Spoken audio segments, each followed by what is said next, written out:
The first sign that something was wrong came as a subtle vibration. Senior sensor technician Vegsnell felt it before the alarms erupted. A microscopic tremor that shouldn't exist, couldn't exist, in the perfectly calibrated environment of the Xylaxian Collective's most advanced long-range scanning station. Target acquired, mumbled Operative Kexren, her neural interface already connecting with the station's quantum resolution scanners. Unknown vessel, human configuration. Initiating deep scan protocol. Standard procedure: scan, analyze, categorize, conquer. They had done this thousands of times before. The initial sweep should have been instantaneous. Electromagnetic signatures mapped, structural integrity calculated, weapon systems cataloged, a process that typically took less than 3 microseconds for even the most complex vessels. 12 microseconds passed, then 30, then 50. Vegsnell's auxiliary sensory tendrils began to twitch, a rare biological response that signaled something was fundamentally, horrifyingly wrong. The scanning beam, a precision instrument capable of reading subatomic structures across light years of space, began to flutter. Not a malfunction. Something more deliberate, more impossible. Kexren, Vegsnell's voice carried a tremor usually absent from trained collective personnel. Are you seeing this? The human vessel existed in multiple quantum states simultaneously. Its hull configuration shifted with each progressive scan, not randomly, but with what almost seemed like deliberate mathematical complexity. Weapon signatures bloomed and collapsed. Energy readings contradicted themselves in ways that violated every known principle of physics. It was as if the ship was laughing at them. Diagnostic subroutines began to fail. Not crash. Not error. Simply dissolve into mathematical impossibilities. Scanning protocol compromised. The station's central AI announced in a voice that sounded almost confused. Recommended action. Immediate systems reset. Kexren didn't move. Couldn't move. The human vessel, a sleek, seemingly unremarkable craft by most standards, continued to exist in a state of quantum uncertainty that was rapidly spreading through the scanning systems. 3 sensor arrays spontaneously vented plasma. A backup computational matrix dissolved into what could only be described as pure mathematical poetry. Equations that sang of impossibility, of potential states that should not and could not exist. Impossible, Vegsnell whispered. But it was happening. The human vessel wasn't just resisting scanning. It was actively transforming the very act of observation into a weapon. 67 seconds after initial contact, Sensor Array Delta 9 ceased to exist as a functional system, not destroyed, not damaged, simply unmade. In the cold vacuum of space, the human vessel continued its trajectory, unchanged and unperturbed. Later reports would struggle to explain what happened. Quantum interference, computational anomaly, systematic failure. The truth was far simpler and far more terrifying. Humanity had weaponized uncertainty itself. The holographic display flickered with a madness that defied comprehension. Chief Strategist Anxetel watched the sensor array failure replay for the 17th time, her multi-jointed appendages coiling with barely contained frustration. "Explain," she demanded, her voice a razor-sharp command that had reduced entire planetary governments to trembling submission. Chief Researcher Pexelon stepped forward, his neural interfaces crackling with residual quantum interference. The data package from the failed scanning mission looked less like a technical report and more like a mathematical fever dream. "It's not a malfunction," Pexelon said, his voice barely above a whisper. "It's a deliberate technological construct." The chamber fell silent. In the history of the Xylaxian Collective, no species had ever turned the fundamental principles of observation into a weapon. Scanning was their ultimate tool of conquest, a method of total information dominance that had subjugated thousands of civilizations across multiple galactic sectors. And now, humanity had turned that weapon inside out. The primary display showed fragmented data streams, weapon signatures that existed in multiple states, energy configurations that rewrote themselves during observation, hull structures that seemed to laugh at the very concept of fixed geometry. They've weaponized quantum uncertainty, Pexelon continued. Each scan doesn't just fail to gather information. The scanning process itself becomes a vector of technological attack.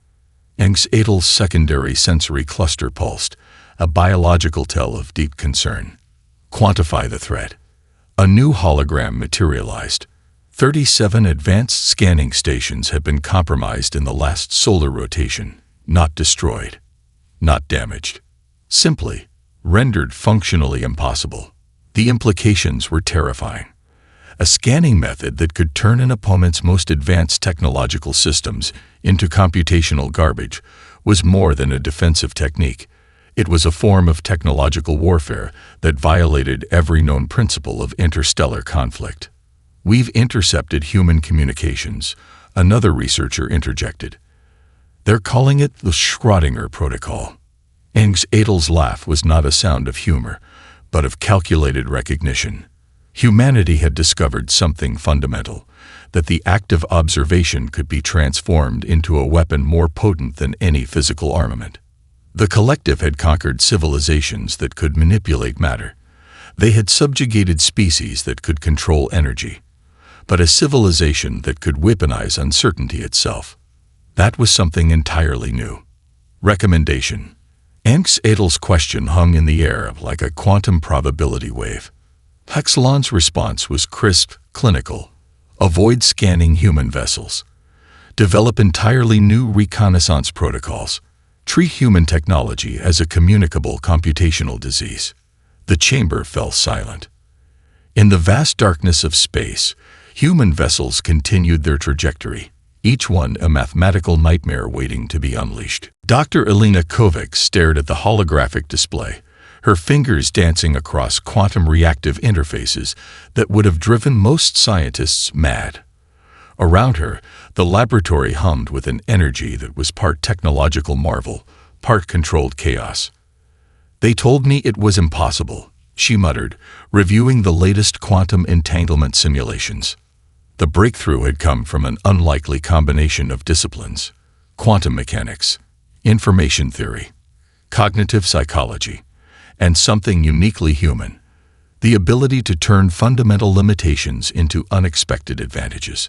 Traditional stealth technology was about hiding, absorbing or deflecting scanning waves, reducing electromagnetic signatures, child's play.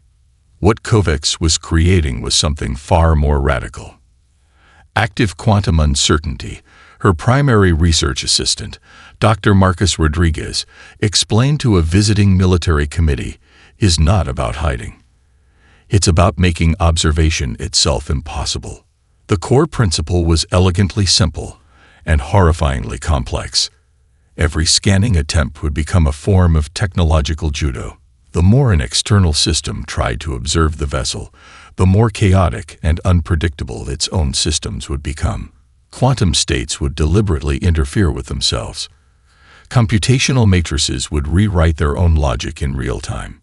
It wasn't just a defensive mechanism. It was a living, breathing technological organism. Prototype simulations showed something unprecedented.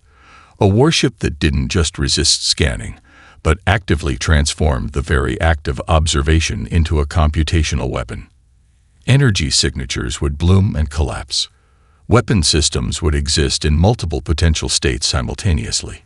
Imagine, Kovacs told her team, a vessel that doesn't just defend itself, a vessel that makes the very attempt to understand it an act of technological self-destruction. The military committee members looked simultaneously terrified and impressed. Early test results were beyond promising. In simulated scanning attempts, alien sensor arrays would progressively break down, not through any direct attack, but through the sheer mathematical impossibility of maintaining a coherent observation. It was warfare conducted at the quantum level. We're not just changing how ships are built, Rodriguez explained. We're changing the fundamental rules of technological engagement.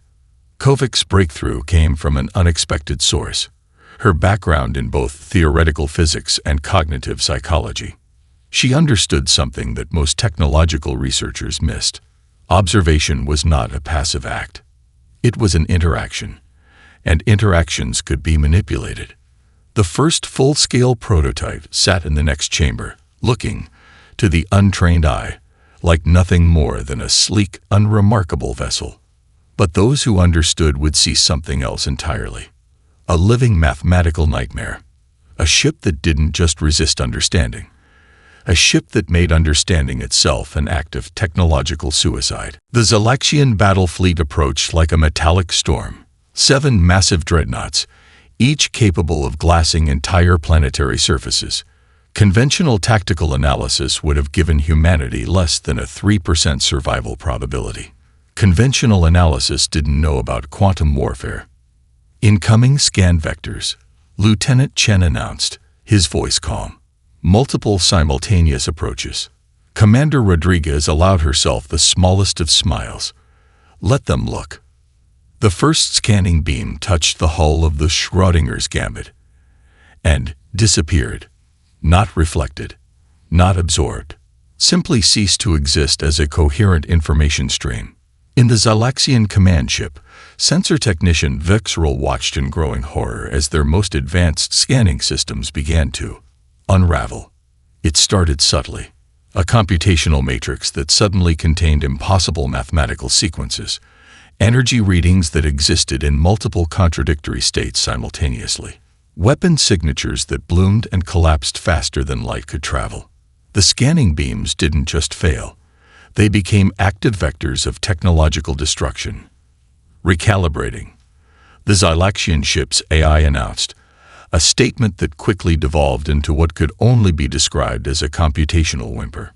One by one, the Zalaxian dreadnought's scanning systems began to fail, not through any direct attack, but through the sheer impossibility of maintaining a coherent observation of the human vessel. They're trying to understand us, Lieutenant Chen observed dryly. How adorable. Commander Rodriguez's response was clinical. Demonstrate why that's a mistake. The Schrodinger's Gambit didn't fire a single conventional weapon. It didn't need to. The very act of being observed was becoming its primary offensive capability. Quantum entanglement cascades spread through the Zalaxian fleet's computational systems.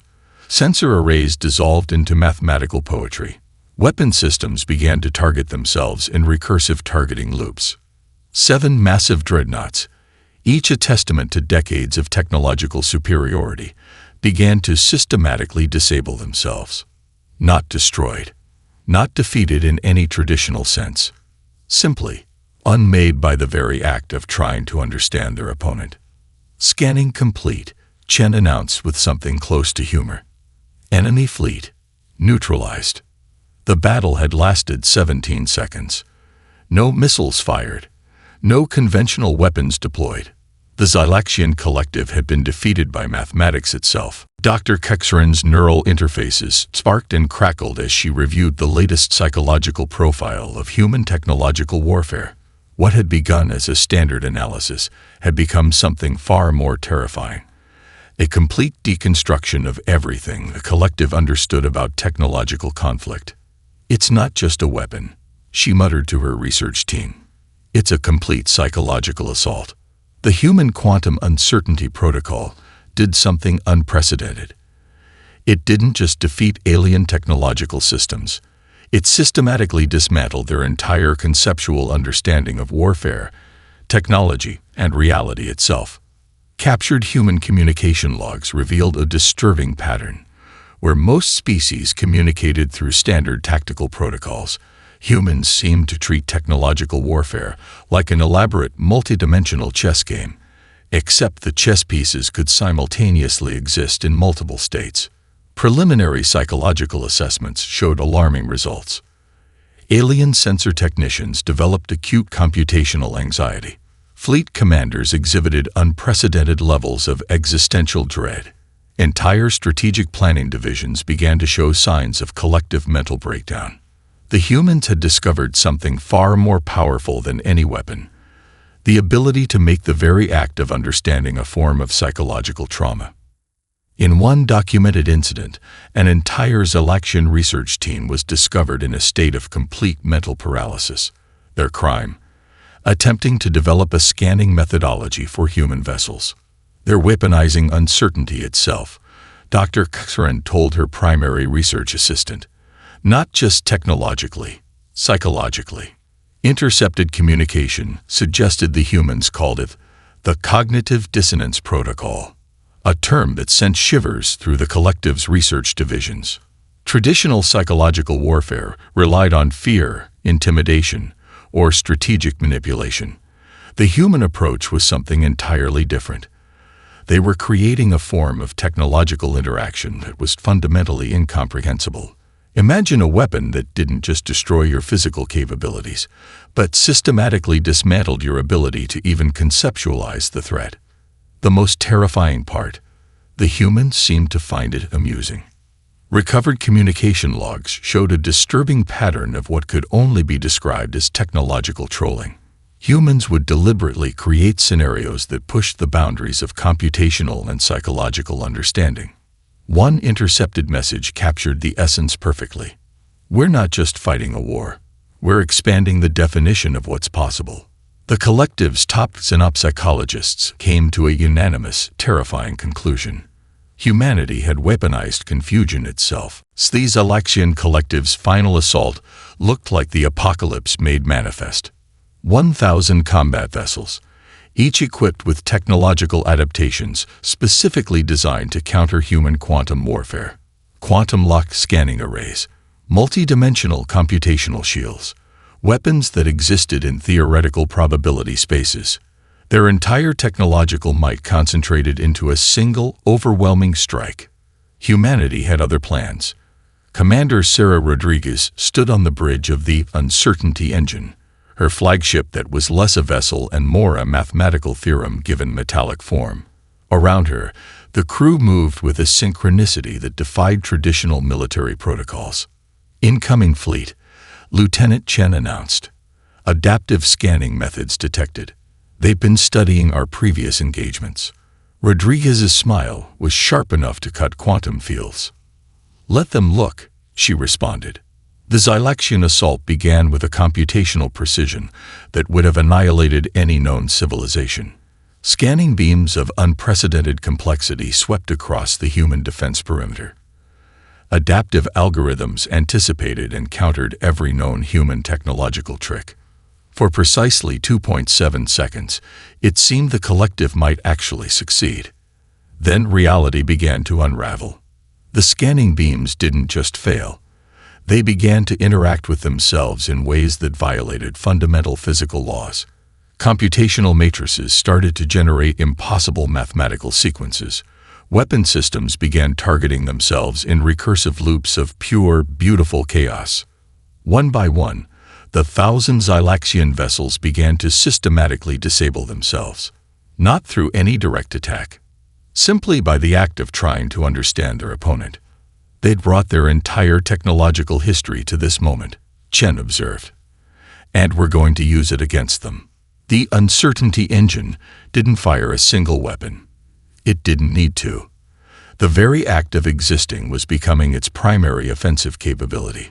Quantum entanglement cascades spread through the collective's fleet like a computational virus. Sensor arrays dissolved into pure mathematical poetry. Weapon systems targeted themselves in increasingly complex recursive targeting loops. 1,000 vessels, 17 minutes, 0 human casualties. The Zalaxian collective's most significant military operation had just been defeated by mathematics itself. Scanning complete, Shen announced with something between humor and scientific fascination. Enemy fleet, neutralized. Commander Rodriguez watched the dissolving fleet with a clinical detachment. They had not just won a battle. They had fundamentally changed the nature of warfare itself. The news spread faster than light, carried on quantum communication channels that humanity had inadvertently transformed into a living, breathing information network. One by one, the subjugated civilizations of the Zalaxian collective began to wake up. Dr. Aria Chen, Earth's chief diplomatic strategist, watched the cascading diplomatic reports with a mixture of scientific fascination and strategic calculation. What had begun as a technological defense had become something far more profound, a beacon of hope for hundreds of oppressed civilizations. "It's not just a victory," she explained to the United Earth Council. "It's a complete paradigm shift in galactic power dynamics." Encrypted communication logs revealed a stunning development. Civilizations that had been under Zylaxian occupation for centuries were now studying human communication patterns, human technological approaches, human methods of resistance. The Kraltheri, a silicon-based civilization that had been enslaved for over 7 generations, were the first to openly communicate their support. Their message was simple and devastating. "Humanity has shown us that submission is a choice, not a destiny." Diplomatic backchannels began to light up with encrypted communications. Species that had never dared to communicate outside their designated communication bands were now sharing information, sharing hope. The Zylaxian collective's greatest weapon had always been technological superiority and the psychological weight of apparent invincibility. Humanity had shattered that myth in the most spectacular way possible. "We didn't just defeat them," Dr. Chen noted in her personal log. "We demonstrated that technological innovation is about perspective, not just resources." Intelligence reports showed a stunning development. Dozens of previously subjugated civilizations were now reverse engineering human communication protocols. Not just their technological defense mechanisms, but their entire approach to problem solving. The quantum uncertainty protocol had become more than a weapon. It had become a universal language of resistance. One intercepted communication from a distant occupied system captured the emerging sentiment perfectly. Humans did not just fight. They reimagined the very concept of conflict. The Zylaxian collective's communication networks began to show signs of systematic breakdown, not through any direct attack, but through the systematic loss of psychological control. Civilizations were sharing information, sharing hope, sharing resistance strategies. A new galactic order was emerging, not through conquest, but through the simple, powerful idea that understanding could be a form of liberation. The conference room was a masterpiece of technological neutrality, a space designed to accommodate beings with fundamentally different physiological and cognitive structures. At the center of the massive circular table sat representatives from hundreds of civilizations, with humanity's delegation positioned not at the head, but seamlessly integrated among the other delegates. Dr. Elena Kovacs, the primary architect of the Quantum Uncertainty Protocol, sat with a calm that bordered on the mathematical. The Zylaxian collective's lead negotiator, High Coordinator Anxatel, looked like a being that had been fundamentally unmade and reassembled. "You have changed everything," Anxatel said, the translation algorithms struggling to capture the nuance of alien emotion. Humanity's response was elegantly simple. "We simply demonstrated that technology is a language," Commander Sarah Rodriguez explained. "And like any language, it can be used to communicate, not just to conquer." The negotiations were unlike any in galactic history. No traditional power dynamics. No threats of military intervention. Instead, a complete reimagining of interstellar cooperation. The Quantum Uncertainty Protocol had become more than a weapon. It was now a universal diplomatic tool. Civilizations that had been isolated for millennia were now sharing information, sharing technologies, sharing hope. The Zylaxian collective's centuries-old system of technological control had been dismantled not through violence, but through a fundamental shift in perspective. "We offer not subjugation," Rodriguez continued, "but collaboration." The terms were unprecedented. Complete technological transparency, open communication networks, mutual development protocols, a galactic council where no single civilization could dominate. Anxatel understood the deeper implication. Humanity had not just defeated the collective, they had transformed the very concept of galactic interaction. "How?" the alien coordinator asked, a question that carried the weight of centuries of technological superiority. Dr. Kovacs' response was both a scientific explanation and a philosophical revelation. by understanding that the act of observation changes the thing being observed, by recognizing that uncertainty is not a weakness, but the most powerful form of potential. The conference hall fell silent. Hundreds of civilizations realized simultaneously that they were witnessing something more than a negotiation. They were watching the birth of a new understanding of existence itself. The Zylaxian collective was not being conquered. It was being invited to evolve.